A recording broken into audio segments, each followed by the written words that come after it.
right. Hey everybody, how's it going? Let's see. Just getting a couple things out of the way before I start. How is everybody doing on this pretty good Thursday today? Or wherever you are, day, evening. Um, Today, I'm just testing out, um, doing doing an afternoon stream, um, and probably do 3 evening streams a week and one, maybe 2 afternoon streams uh, during the week. So this one is going to be, I'm going to go probably an hour or so, and I'm going to be doing some accessibility stuff. So,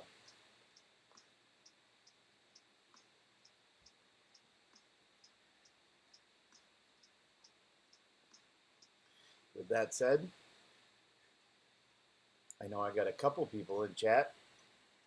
Joseph and Kurt, how are you today?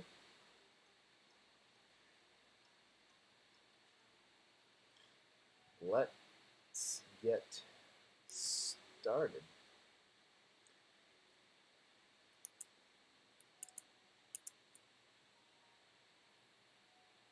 So, one of these days I'm going to be working on my stream because I'm low budget right now. Excellent. What you got going for work today, Joseph?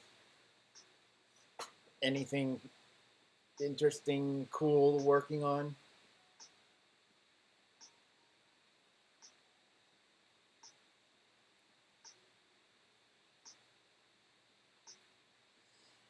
So this site is a site that I did, and I'm going to do a little accessibility check.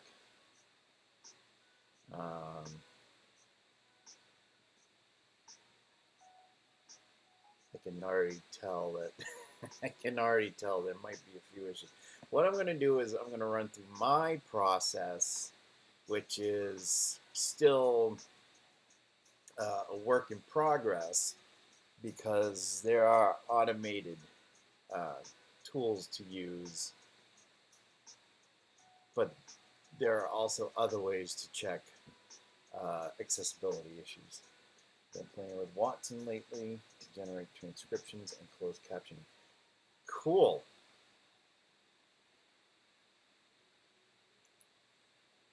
I have actually open caption. I think it's open caption. Let me just look here for a minute.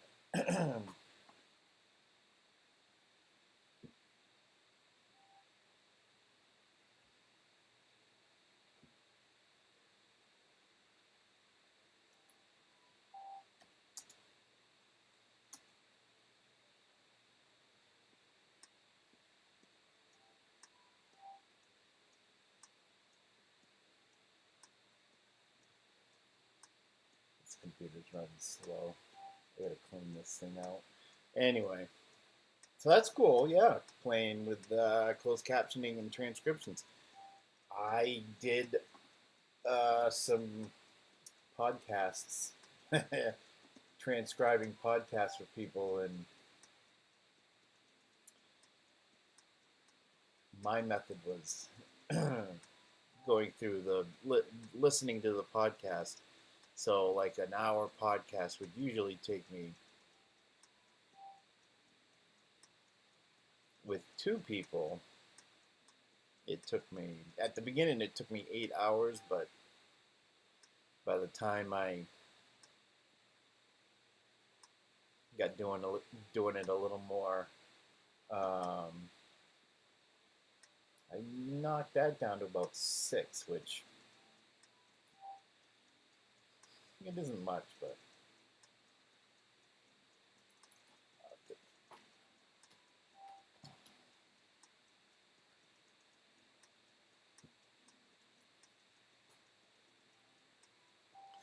I can't remember what that is. I know I got it in here.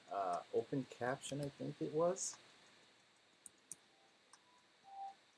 No, not open collective. Let's check my accessibility folder here. Oh, let's see.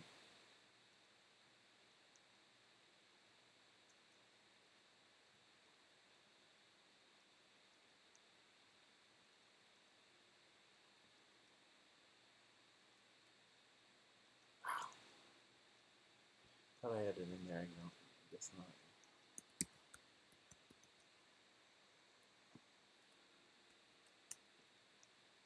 It's got to be in here. Yeah, they're not as they're not as organized as you think. I try to keep them organized, but then I find myself putting more in and more and more. Boy, oh boy, I'm not going to be able to find this in my. Anyways, there's one that works in Chrome through the browser.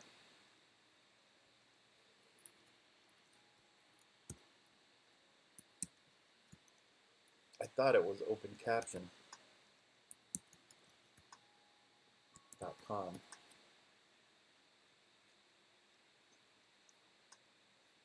But I guess not.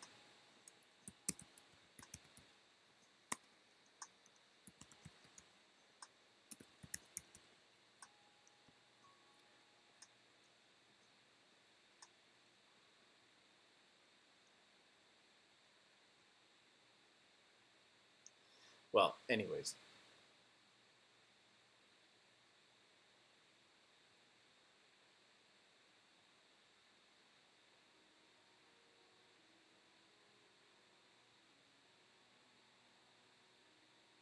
I'll probably think of it well after the fact. So what I'm going to do here is, so this site, so I get a site that I do, for instance, a client wants me to check out the accessibility of their website, or it could be an app. So I go and I say, okay, my first thing when I do a quick check is to use the Wave extension. And primarily I'm in Firefox, but I do some things, as you see, in Chrome. So I click the button for the Wave tool. Nothing comes up, which is good because I did this site. So I hope not. But if there are issues, and let's go, where can we go? Well, let's go. I need to spell it right. Google.com.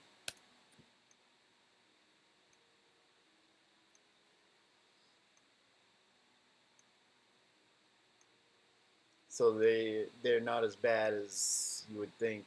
There are some errors and alerts, and you can hit the details tab here. And for instance, this is missing an alt text. This is missing alt text. This is missing a form label. There's a broken ARIA reference in there. Then you have your alerts. You have and another good thing about this is where you can come up here to the top of this page, in this section here to the top of the page. You can click on this. This will come up and giving you a no page regions or ARIA landmarks were found. You can reference that in the side here on the reference tab in case you don't understand what that means, what it means, why it matters, how to fix it, and it gives you links right to WCAG standards and guidelines. So the other thing here is the code. So you can check the code.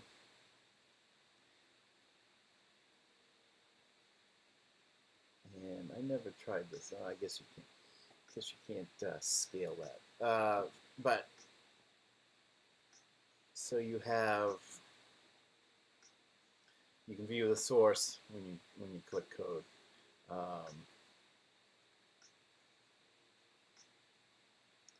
And see if we can get to all that cruft, which is probably going to take forever. They use this style tag, so use body, more styling. Yeah, there we go. They use divs. It's a veritable div chowder, as I call it. Div soup. It's what it's usually referred to, but I call it div chowder because chowder is a lot more thicker than soup. So, and that's some thick div chowder right there. They're not using header, main, footer, section, aside. They're not using HTML5 tags. Div chowder, yeah. Being from Maine, I have to put my spin on it. So,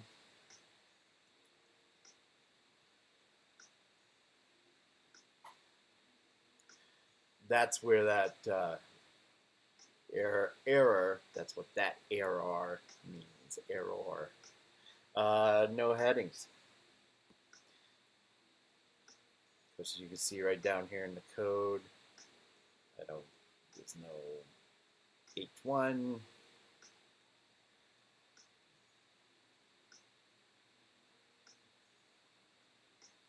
Not seeing any. So landmarks are important, not only for screen readers, but for keyboard accessibility as well. This has a missing form label. So when you go to something, so let's do this. And to make that screen go away, all you got to do is click off on the wave button or the tab or the whatever they're calling them these days. I call it a button. So let's see. When you click on that, it'll bring it right to the code. The code block that is throwing the error or throwing the alert. This one, a form control does not have a corresponding label, and as we can see here, text area does not have a label on it. So that's my first step. And usually what I go to first, because let's do this. Let's go to the WebAIM million report. I go straight to, my eye is drawn right to contrast errors first, because as you'll see here,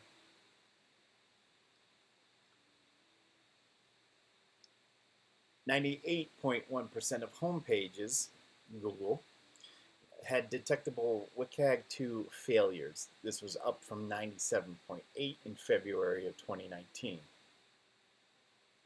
The most common WCAG failures, low contrast, 86.3%, and that was up 1 percentage point from the same time last year. That affects a lot of people. That affects people with visual impairments, tritanopia, deuteranopia. There are 5 in particular. And I wrote an article about it.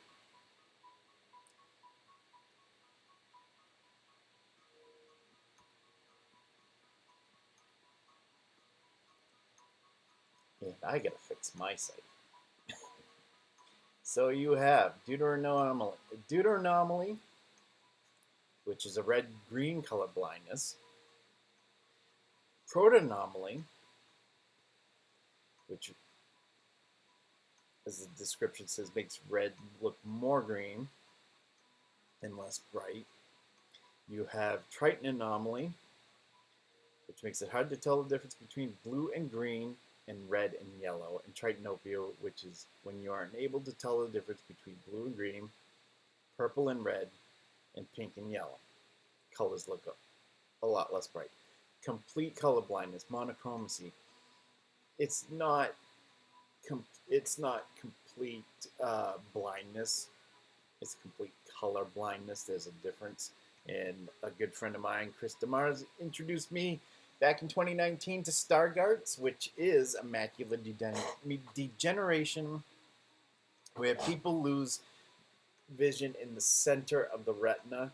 And a good example of that I linked to for that Chris showed us is this site right here, Two Blind Brothers. As you can see, it looks normal, quote unquote, normal to you and I. But this little yellow box down here on the lower left, the owners are the ones who have Stargardt's. So you press this button, or you press this yellow square here, and you're going to view the site how they see a website. I mean, that says it all. And as we scroll, I mean, you're looking, or I'm looking anyways, at the top, very, very top of the browser window. We're in business to cure blindness. I mean, I can see down on the lower left and the lower right a little bit. You can shop the men's section. You can shop the women's section here. But, I mean, we got to think about these people. And there are many, many other visual impairments that people suffer, even situational. Like, for instance, and I'll use myself as an example. I went to go grab some food one day, and it was a very sunny day outside, and I got in my car, and I'm driving to where I'm going to, and I grabbed the sun visor, and I was going to pop it out so I could put it off to the side, and my hand ended up slipping, and I socked myself right in the eye. So I do my thing. I do my thing. I get back home. I'm ready to work. I got my food with me and everything, and I can't see out of my right eye. And I gotta put ice on it, and it's just a mess. So I'm working not only with one eye, but I'm not working with what is primarily the side I use. I'm right-handed, so I just notice more on the right-hand side, a lot more. And that's a situational. A broken arm, you're holding your child, you're holding a drink in your hand. That's a situational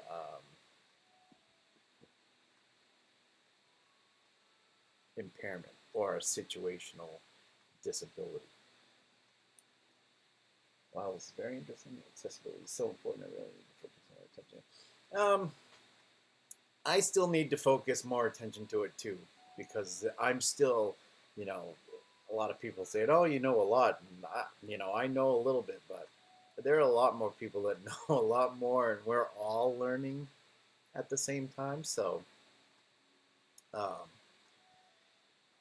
the best thing is what I have found is to ask questions, and just in development as well. I mean, we hear it all the time. There's no such thing as a stupid question. I tell that to people all the time.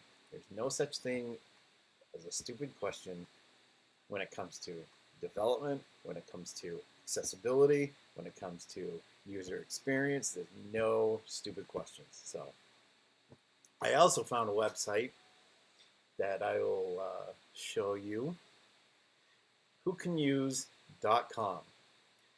So when we're checking, and I use this as well in my initial um, testing.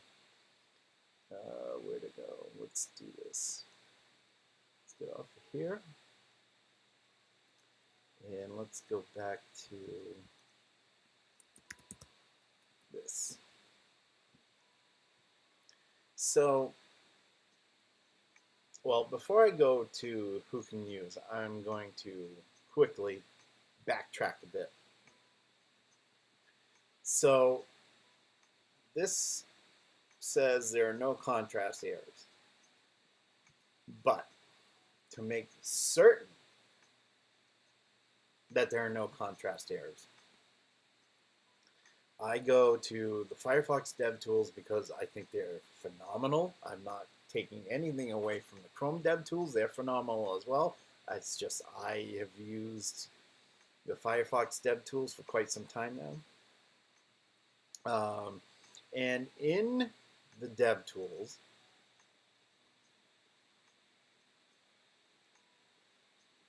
I'm going to focus on that. We have this. So you can see I've used CSS custom properties for the site.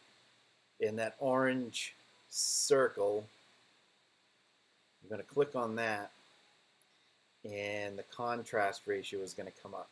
Now, this meets WCAG AA standards for accessible text, but it's very small text, which probably will change, hopefully. So the way color works right now is the text in the foreground is calculated against the text in the background, or the color in the background, excuse me. This is going to change where in color 3, I believe, AA and AAA are going to come together. And some of these, or if not most of these color contrast checkers, I'm going to have to find a way to adjust to this.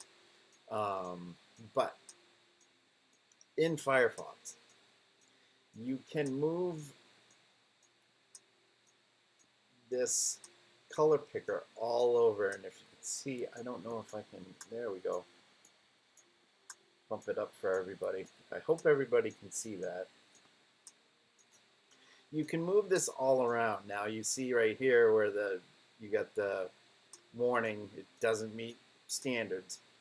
And standards are, for regular sized text, it's 3-to-1 ratio. For larger text, it's 4.5-to-1 ratio. What I like to tell people is go for 4.5-to-1. Go for that AAA standard. Don't settle for AA. I mean, it only benefits everybody if you go a step beyond AA and go to AAA. So, like, okay, what we have here, that's not going to cut it. So let's go back up here until I hit AA, and then you can slide this. Oh, look, this lime green, for instance, if we were going to change this to lime green. Now, that's going to cover AAA standards. That's 9.14-to-1 on the contrast ratio. So, very handy tool. I know, and let's actually check. I'm going to go to com.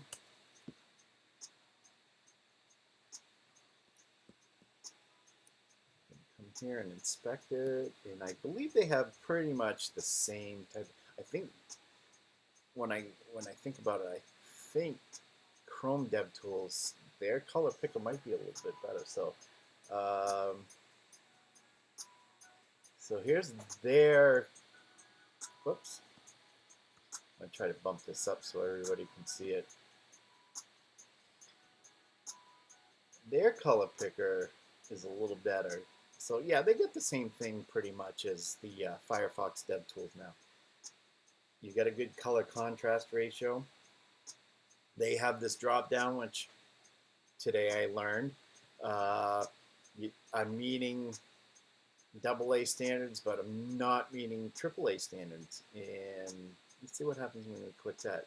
Okay, it takes you right to a Google developer page. It's loading and it's loading this. I got a lot of stuff running on my machine today. Hey, that was odd, but it takes. I don't know if that. I'd linked right to the WCAG, but anyways,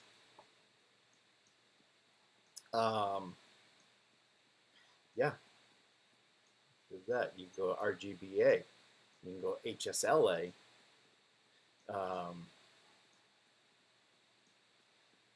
And right here, this looks like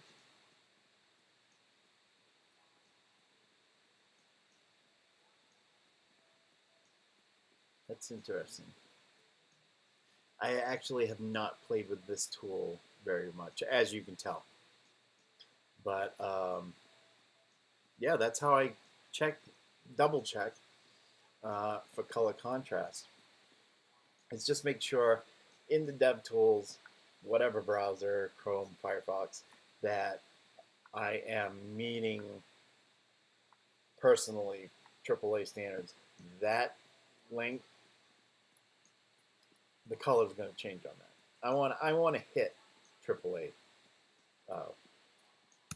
with that standards, just because that's something that I strive to do when I'm doing accessibility work. So back here, hello, how are you today? Thank you for joining. Oh, and to get rid of that, to get rid of that line green, I just gotta refresh. So we've touched upon color contrast. Another big thing is missing alternative text. There is, well, actually, before I start there, let me go back here before I forget. So I have a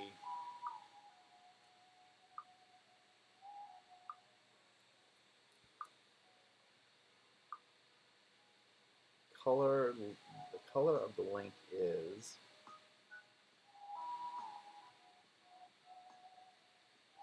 nope, didn't want to do that. That takes me to developer tools.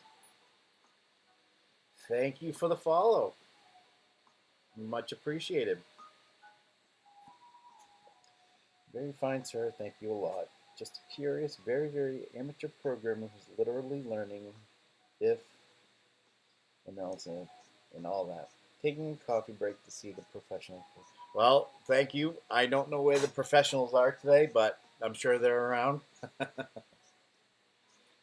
But thank you. I appreciate that. The color on this. What do I have for a color on here? That's going to be.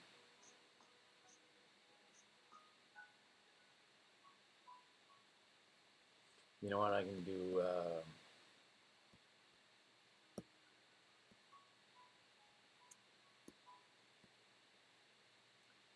Where did I put it?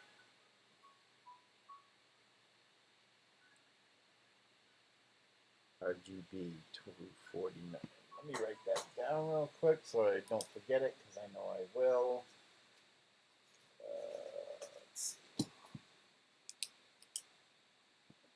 249 15321.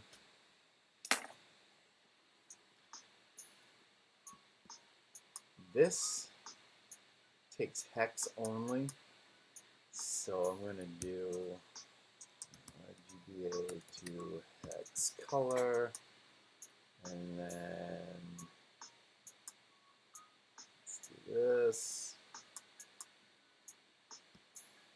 And then we got 49, 153, 21. And that is F99915. So I'm going to take that.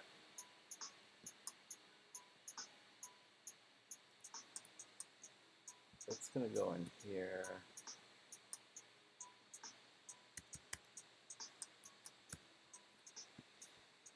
That one I remember for some odd reason for the background color. So that's where I'm at now. Now, this is at text that's 20 pixels big. So what we have here is we have it's double A pass. It's 5.03 to 1. But I personally want to see AAAs down the board, just because I want people to be able not only to see the text, but to read it and understand it. And that's a very, very overlooked, it's overlooked in design and development. You know, if you want people to use your app, or to be able to go on your website and buy stuff or read articles that you're posting, you want them to be able to distinguish and understand the text as well. Now, if you know, granted, I hear sometimes, well, it's only 1.3% of the population that has this. That doesn't matter. 1.3% of the entire population. Figure that out. There's like 2 billion people, I think, on the planet today. 0.02% of the people have it. We don't need 0.02% of 2 billion is still a lot of people. So then you get down here, and I always have trouble saying this, achromatopsia. That's a fail. That's complete color blindness, and you can only see shades. Cataracts, you know, clouding of the lens in the eye. And, you know, low vision, like when I punch myself in the eye. Direct sunlight. These are situational events like I was talking about earlier. If I'm looking at or if you're looking at your phone and you got the sun beating down on it, you can barely see it. That's a situational event. And night shift mode, as you see here. So this tool is very, very handy. I suggest people bookmark it. I suggest people use it because it's so important that we cover everything. And I personally am not happy with double A's. I'm especially not happy with fails, and I'll be working on that to make sure everything passes at AAA level. So that's pretty much what I do when I start, is color contrast. So from there, now we're going to go here, missing alt text. Missing alt text is important. And we're going over this in the W3C group for the WCAG 3.0 draft that has been worked on by these brilliant people that I've been honored and privileged to sit in with and listen to these people talk. There are different kinds of images. You have informational images. You have decorative images. And there's one more that is off the top of my head. I can't even remember. I can look that up though. Alt text.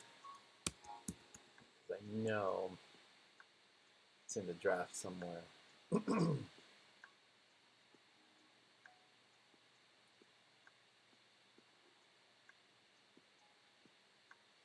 And you may see a lot of WCAG 2.0, but we're at 2.1 right now. 2.1 is the excuse me. 2.1 is the standard. 2.2 is being worked on, but it's all backwards compatible, meaning 2.0, 2.1, and 2.2, excuse me, they all mesh together. So nothing major has changed from 2.0 to 2.2. Everything that's been brought in from 2.1 and 2.2 can also fall back to 2.0, and it's all cohesive.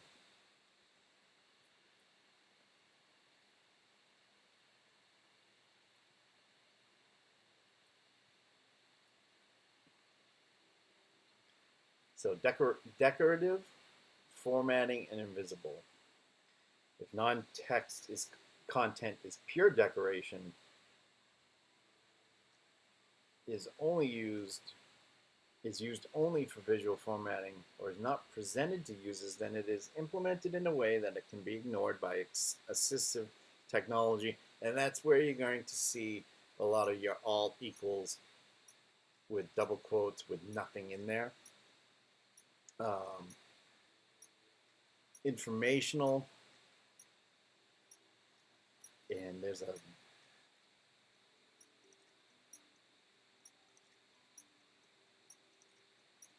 lots of different stuff in here that there's a lot of situational um, pieces to this.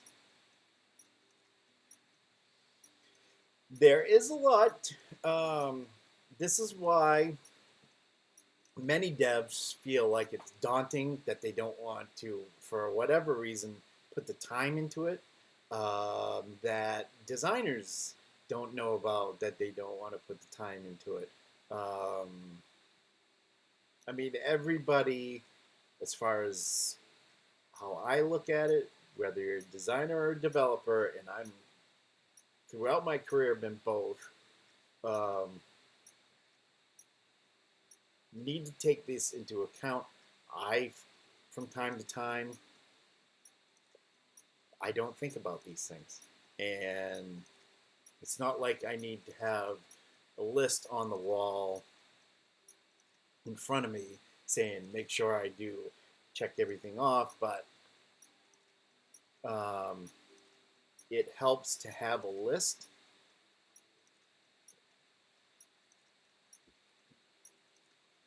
And there are a lot of resources that you can use. The W3C is the best one that there is. WebAIM is another one. There is also, no, that's not it.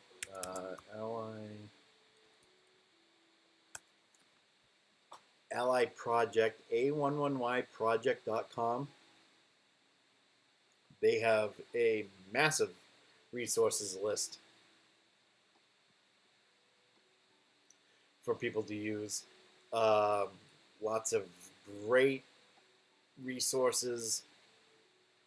You see right here, development tools, screen readers, vision simulators, excuse me. If you're looking for a book, I would suggest highly Laura Kalbag's Accessibility for Everyone. It is a phenomenal book. It's a great place to start. So that's on a11yproject.com. Lots and lots, as you see here on the sidebar here, lots and lots of links. Lots of links to articles and books. Exactly why I'm staying away from designing and or developing, to be honest. I just think, like, how the hell do these guys work in sync with each other towards the same goal without effing up? It's literally daunting to me, as you said. Pardon my newbiness, but what exactly are you working on? I'm not really working on anything today. What I was going to do is I'm actually testing out the stream for the afternoon to see how many people I would get on my stream, to see if I would do a day or two during the week or maybe a weekend.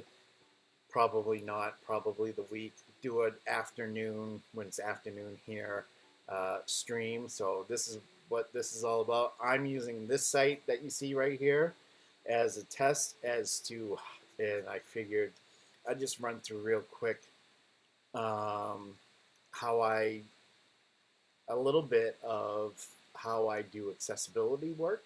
So that's the work I'm. It's kind of not work, but it kind of is.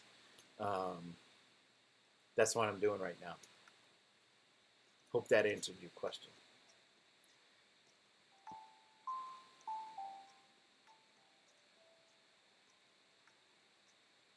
So you have decorative text. You have, which is, um, maybe a thumbnail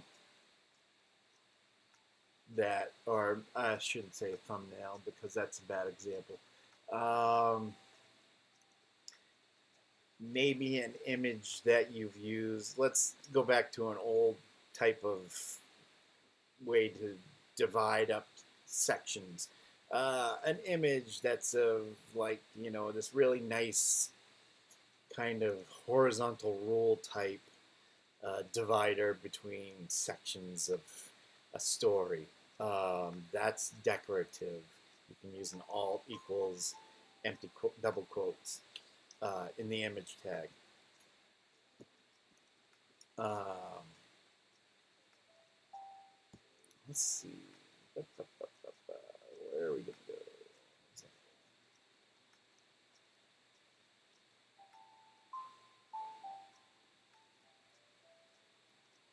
An informative image is, for instance, let's take this one, a photograph of a historic event and news story. So you have a photograph of two world leaders shaking hands. It accompanies a news story about an international summit. And you can have the text that says, President X of country X shakes hands with Prime Minister Y of country Y. That's informative alternative text.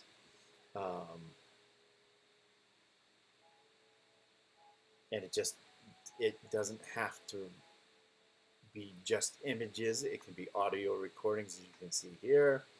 A link to an audio recording. You can have,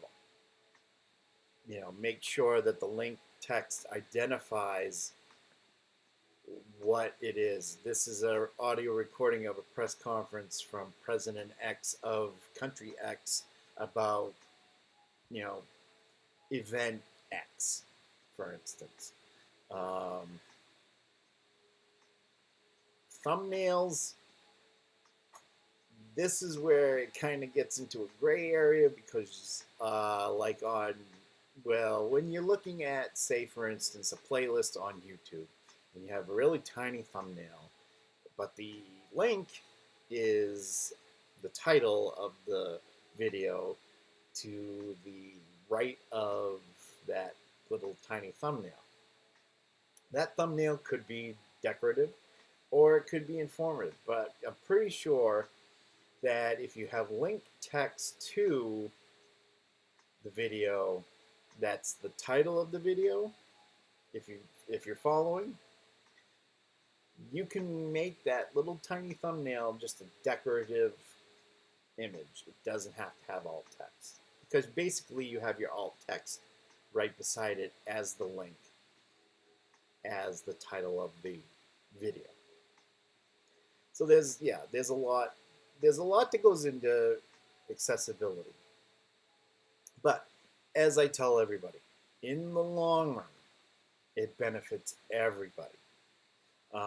Not only does it benefit the user, which it needs to first and foremost needs to benefit the user, that we make things fully accessible for people. And I advocate this, and I will advocate this until I retire. Okay. We got to think about, as designers and developers, the people as to borrow a saying from somebody that I know, we got to think about the people on the other side of the glass, and that is the user. Um, because we don't know who they are. We really don't. So I guess it's just like in window shopping where you show off the product with a small sign underneath describing, giving the name of the product. It does benefit everyone looking at it. That, yeah, that's a good example. Yeah, yeah, definitely. But it's more than just a list.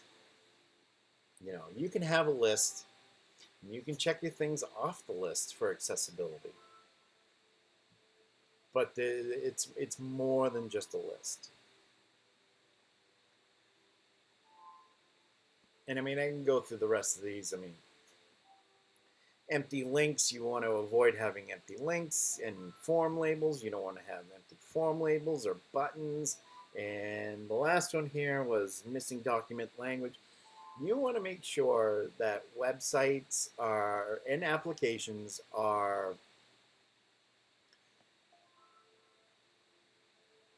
how can I put this?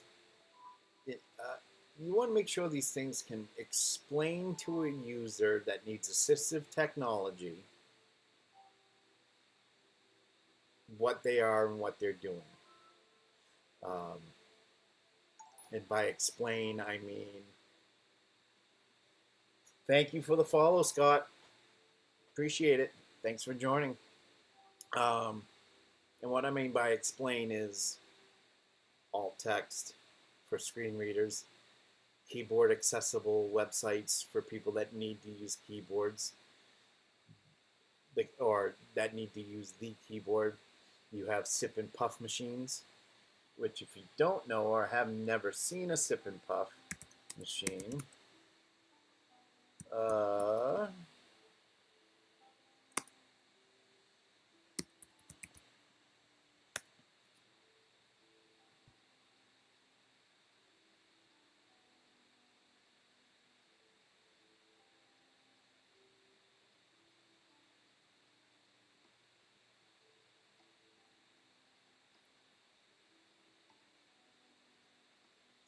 oops. So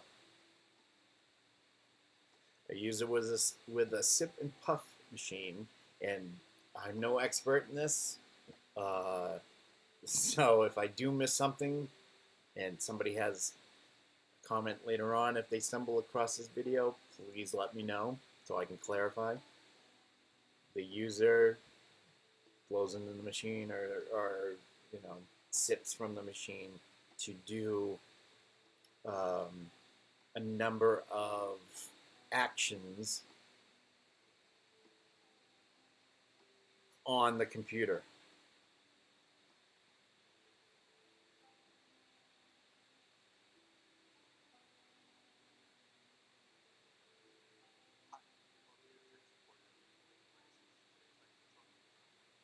So let's skip through that and see if we can. I guess they don't have a live.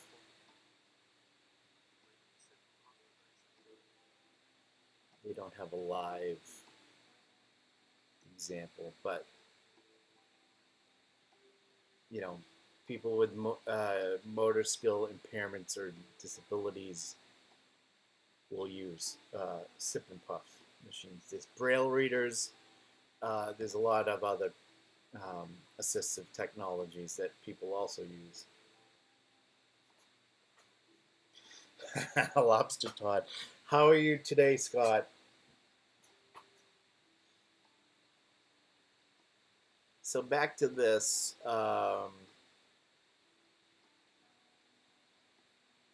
You know, I've gone through the first step I take is using the Wave extension for Firefox, which is my first go-to. When I'm done with that, then I use the dev tools to check color contrast because that's the first thing I try to notice. Now, the next thing, and we're still good on time. The next thing is I'll come over to here. Now I use the Axe Beta. Axe Beta is an automated accessibility tool to test websites with, to test the accessibility of websites. And it's a work in progress. If you want to sign up, if you're interested, excuse me.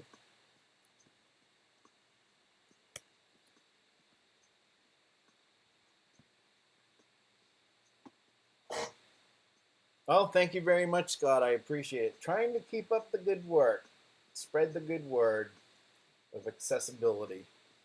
I'm going to drop the link here in the chat for this. My other computer, I have my other computer here that I kind of use to refer other things when I'm multitasking, and it's running very, very slow, so I need to fix that.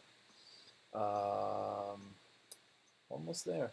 So anyways, yes, Axe Beta, very, very good tool. Lighthouse uses Axe Beta when you use Lighthouse to check for the accessibility part of your Lighthouse scan.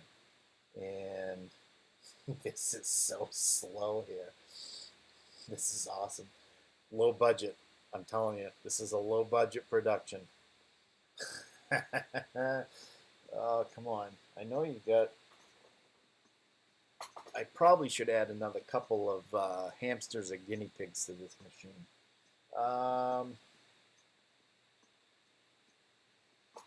Anyway, what I'll do is this, because...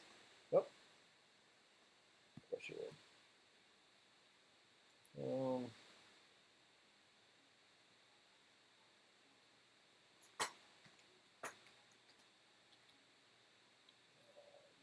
DQ, Depong, Axe Beta.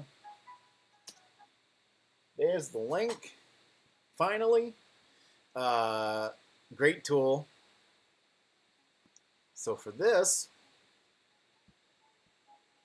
let's test this. Okay, first of all, you have, and I'll go back here for a second. I have the extension, the Lighthouse extension for Firefox. Now, I noticed after checking my site time and time and time again, which, humble brag, I'm number 3 on the 11 list for the websites on Speedlify, so there's a pat on the back for me. Anyway, I'm savoring my bronze medal. There I am, right there.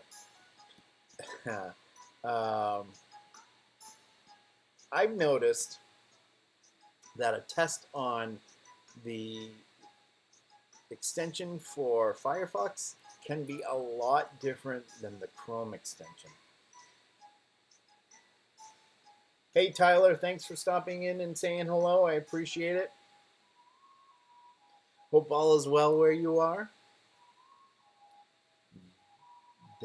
Dada Stunned, I hope I'm pronouncing that right. Dada Stunned, back and returning to my work. You have an amazing day as well. Thanks for stopping in, and thank you for the follow. Appreciate it. So, back to what I was saying about Lighthouse extensions. Chrome has it built in to the DevTools. So right here. So what I'm going to do is I'm going to run the desktop report. I'm going to make sure I have everything in here. I don't need to run the progressive web app because it's not a progressive web app. And I'm going to generate the report. So it's going to do its thing. And while it's doing its thing, I'm going to come over here and I'm going to do the Firefox extension. Hopefully it'll give a good example of what I'm talking about. If not, well, I don't know.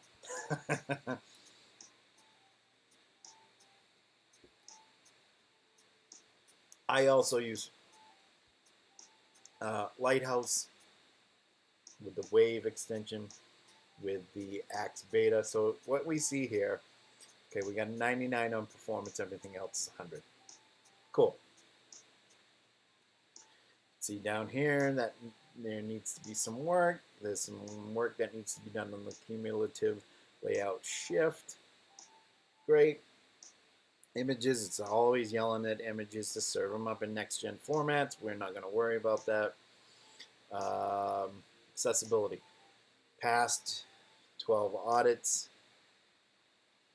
Lots of non-applicables because there really isn't any need of them. A lot of ARIA I'm seeing. And here's a good tip. The first rule of ARIA, area, whatever you want to call it, I call it ARIA. The first rule of ARIA Fight Club: don't use ARIA. Use semantic HTML. It is there for a reason. That's that. Be sure to write that down, folks. Yeah. Well, you know what? The person that told me that is 100% reliable source, and that was Bruce Lawson. So Uncle Bruce, that was who I got that from. Love him. He's a great accessibility advocate. So yeah. So we have 99 on performance. Cool. This is cool. But we go back over to Chrome and look at that. There's a lot going on here. So much different. So when I run Lighthouse, I run it through Chrome. Because this is a big discrepancy. I mean, we're going from, and I fell into this trap earlier. Oh, it's got to be the same, you know. No, it isn't. Oh, look at that. Great. I just got to do a few performance tweaks and everything's golden. No, it isn't. Come back here and you're like, ah, crap. What happened? So I take the word on Chrome for this. Lots of stuff needs to be done with this. What do we still had 100% on accessibility? Cool. I'm not going to pay attention to anything else right now but the accessibility part. So we're good on accessibility for the home page. I mean, you can come here and you can look at that and you're like, okay, well, different page. Somebody could come along, and if you're using, here's a classic case I run into all the time, is if you use a CMS and somebody doesn't understand the hierarchy of heading tags and puts an H3 before an H2, you're going to run into problems. That's going to be a problem, and that's going to show up as an accessibility problem if you run Wave, if you run Axe, if you run whatever. And don't just rely on the automated tools. And I'll probably get to that part in a future stream. But because there are ways to manually test. And I'd have to grab all my links so I can be prepared that I'm not looking around for an hour for those links.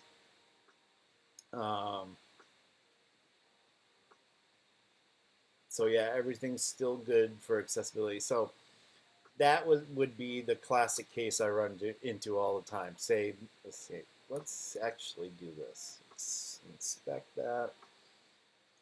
That is an H2. This is an H1. Okay. So far, so good. Nope, nothing there. Say further on down the line, we had an H3. Okay. And then let's say somebody comes in here and says, what do we got? That paragraph right there. Somebody decides, oh, this is, and I've seen it before with these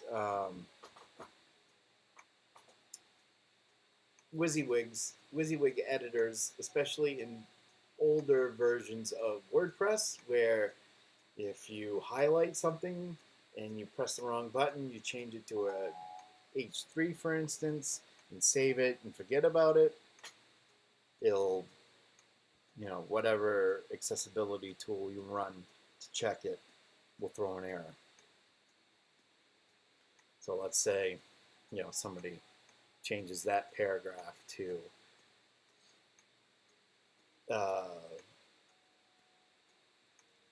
an H4, for instance, and you have this block quote's an H3, that's going to throw an error. So that is that, and that logged me out. So I'm going to log back in, and I'm going to have to check my code.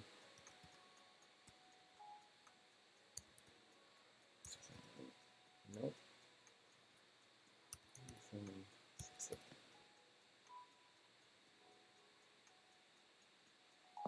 Okay, good. And let's back here and let's run this test. So in order to run this test in Axe, well, they're calling it Axe Pro. That's what I thought. They're changing the name from Axe Beta to Axe Pro, I believe. So to run this, you open up the inspector in Chrome. Come over to Axe on the drop-down menu. If you don't have it, on the top menu there, and choose that. We're going to analyze. I already signed in.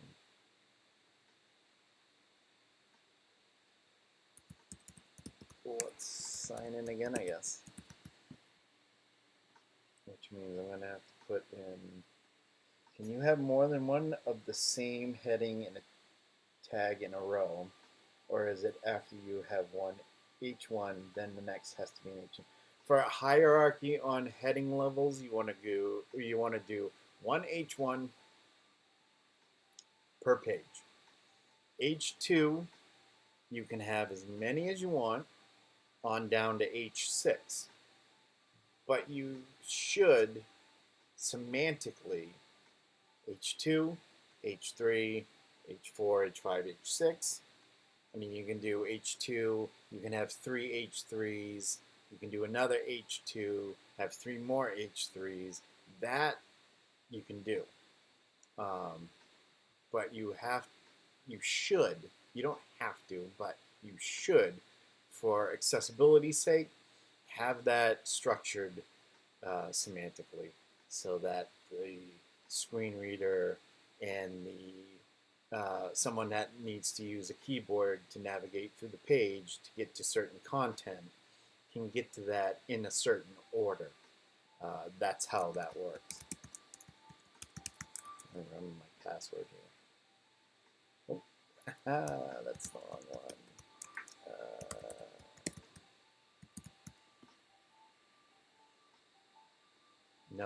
No, didn't want to do that. I thumbed that one. Boy, it's going to be another 15 minutes of me trying to enter my password correctly, apparently.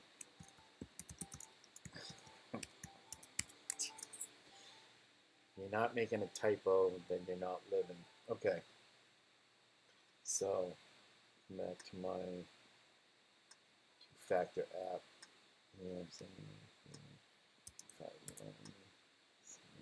Okay, we're good. Now that we got that out of the way, let's analyze this page. So what it's doing is, it's just analyzing the page. Oh, we're good.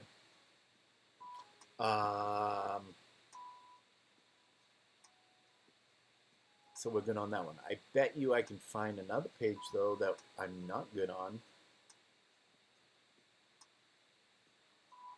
No way. That's funny because there's a Google map in there, and that page needs to be worked on, I know. Huh. Go figure. Run it again. Ah, there we go. I knew it. So you'll have your, as you can see right there, we get rid of that. One error.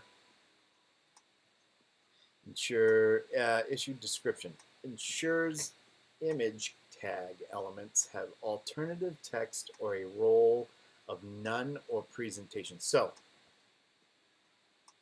this Google map, okay,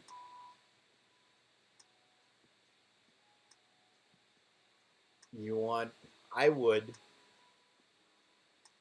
put an alt text on this. Again, alt text not being confined to just images. I put an alt text of map to agency revenue tools in Conway, New Hampshire. I would be hesitant to use ARIA roles, maybe ARIA labeled by.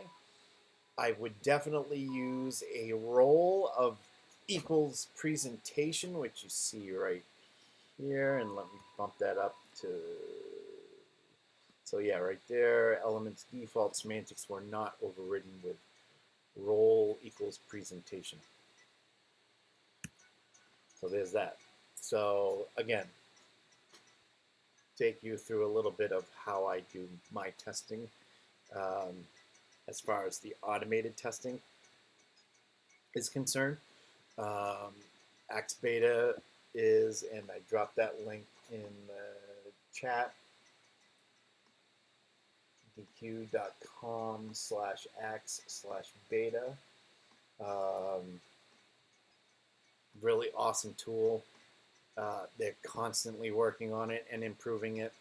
And I guess they're going to change the name to Axe Pro when they, I guess, release it. But yeah, there's that. Lighthouse is another, when I do my performance testing, Lighthouse, I look at that Lighthouse score and I say, oh, that there's some work that needs to be done.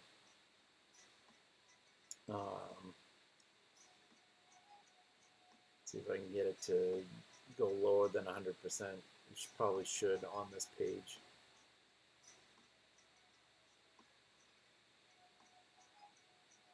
And this is taking a while, so there should be some, yeah, it took a performance hit. Oh no, the accessibility. See, this is the other part about automated accessibility testing. Tools like Lighthouse, they may not catch everything. Therefore, that's why I fall back on tools such as the Axe Beta or the Wave extension for Firefox.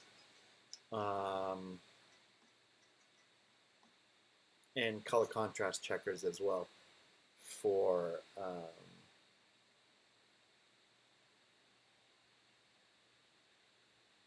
accessibility reasons.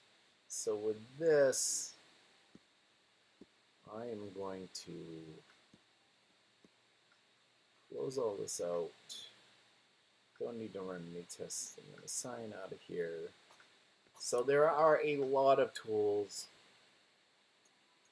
that you can use to check for accessibility.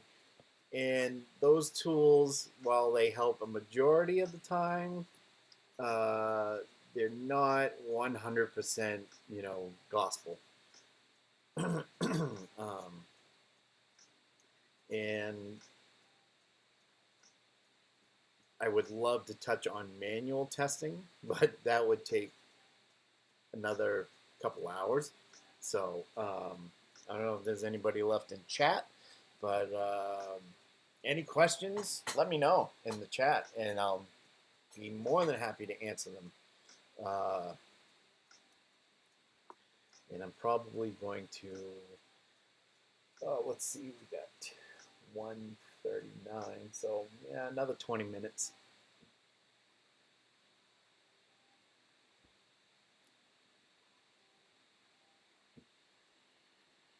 And Scott, your question on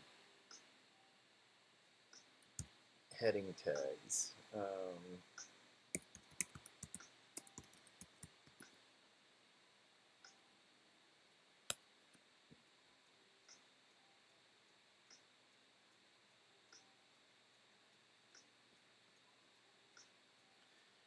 Let's bump this up. So as you can see here, you have your H1, then your H2s. You can have H3s as far as the eye can see underneath every H2. You can go uh, H4s in under those H3s. But basically, and I'm going to come to here and I'm going to try to find a good. Okay, so I have an H1 here, and as I said earlier, one H1 usually with a logo or whatever name or whatever 9.9 times out of 10 you're going to see a logo or a name of the company. No questions here, but I'm definitely going to check out Axe. Great. You've used Wave and Lighthouse prior, but Axe looks real. Axe is very good. Axe catches stuff that, and I was working on with it for my personal site, and it caught a lot of stuff that wasn't caught in the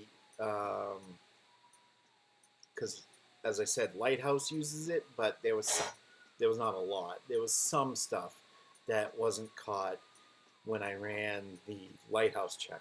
So phenomenal tool. I would suggest everybody that's interested use it. And let's go to DQ. And for that, you link is, if the link is in the chat, come down here and sign up for the beta. You'll get an email, and I think it's pretty fast with letting you go right in and running with it and getting started. So, yeah, if you know use it, let me know. Hit me up on Twitter and let me know what you think of it. Be interested to know what you think.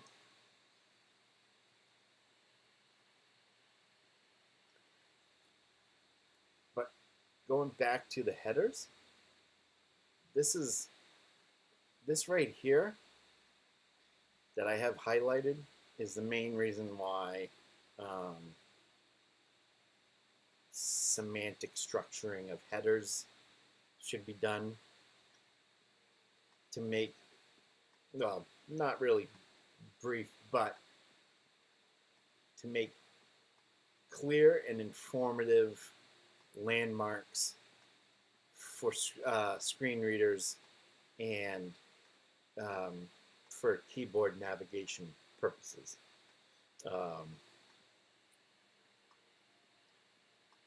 So I wonder if they have, I can't remember. Oh, there's a good example right there. And you don't want to throw an H3 in before an H2. I mean, we never see we never see numbers that go 1, 2, 3, 5, 4, 6, 7, 8, 10, 9, for instance. So, I mean, just like you count to 10 normally, you want to set your headers up that way. So yeah, that's hopefully that answered your question, Scott. So I can that. Whoops. Where was I? There we go. All right. So yeah, cool, excellent. Um, Coming up on an hour and a half.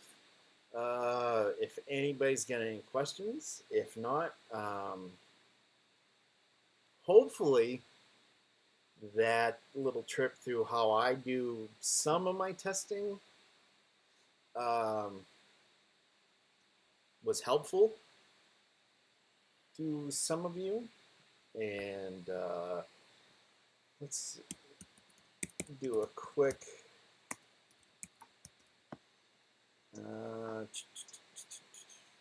manual accessibility testing.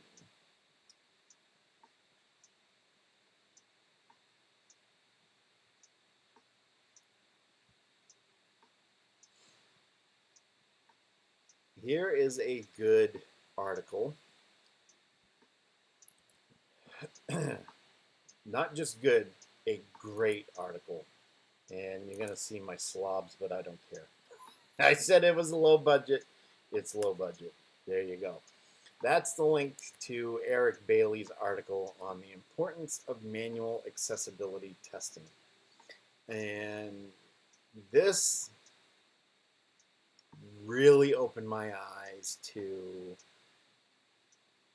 why I should do more than just rely on automated testing.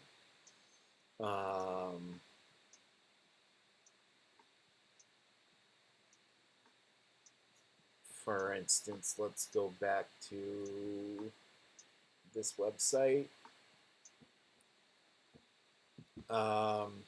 I mean, Axe will do keyboard testing, but I like to do it myself as well. So I'm gonna scroll through. So it's on the page. See, there's no this site has no key. It's not keyboard accessible. So that's a huge problem. So if I run VoiceOver, right? You gonna do VoiceOver for me?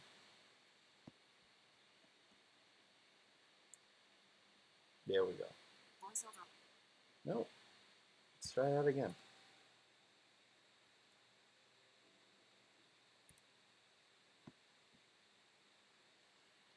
Are you on?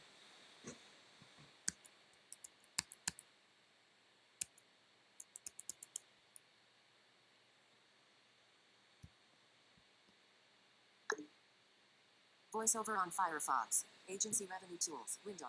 Agency Revenue Tools. Web content has keyboard focus. You are currently on web content. To enter the web area, press Control, Option, Shift, down arrow. In Agency Revenue Tools, web content, banner.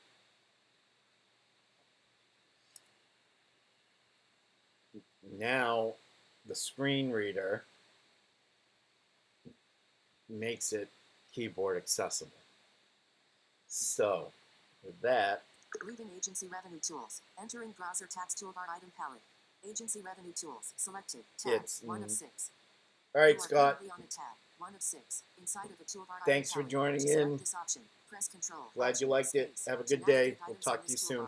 Press Control, Option, and then up arrow, down arrow, left arrow. Agency Revenue Tools. Agency Revenue Tools. No page app Let's download. go back here. No page app download. Leaving navigate. Leaving bookmarks. All right. Entering Agency Revenue Control Tools. Option Shift down. Heading level 1. Agency I Revenue mean, you're Tools. not going to want You are to currently on the heading level keep 1. your fingers on the Control Option Shift keys as you're...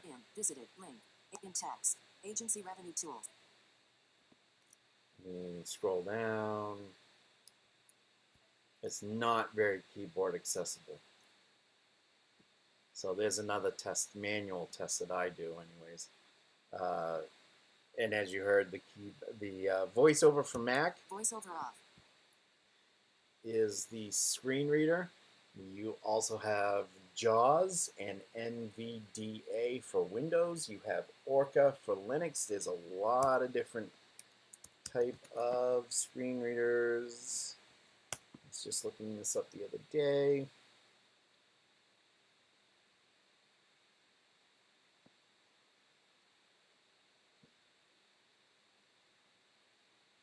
And I'm I'm sure there's a lot more. The ones I've used mainly are JAWS.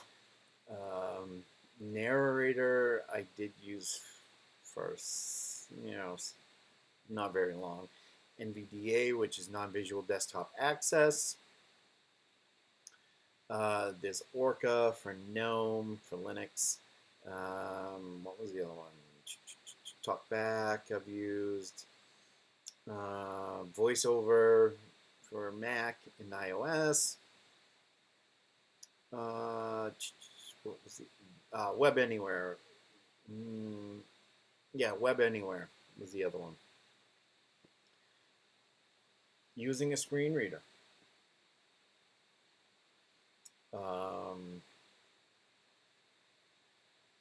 Using captioning. And I would suggest people try to take a day, and if you use a mouse to click everywhere or a trackpad, to not challenge yourself for an hour to start, even a day. I did a day, but challenge yourself for an hour to navigate around the web with just the keyboard, and you'll sort of experience what other people experience. So that's another manual test you can do, is not use the mouse or the trackpad to navigate, and use the keyboard. So with that, Eric's article is excellent. I mean, beyond excellent. With explaining, as the title says, importance of manual accessibility testing. If anybody has any questions, you can reach me on Twitter.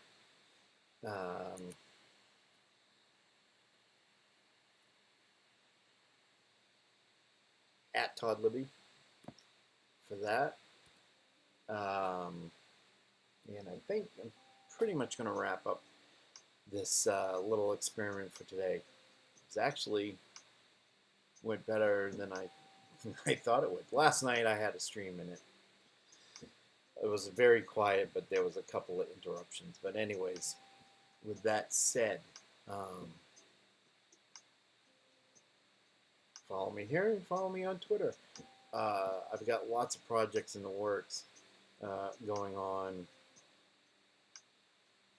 and I'm probably going to do a couple.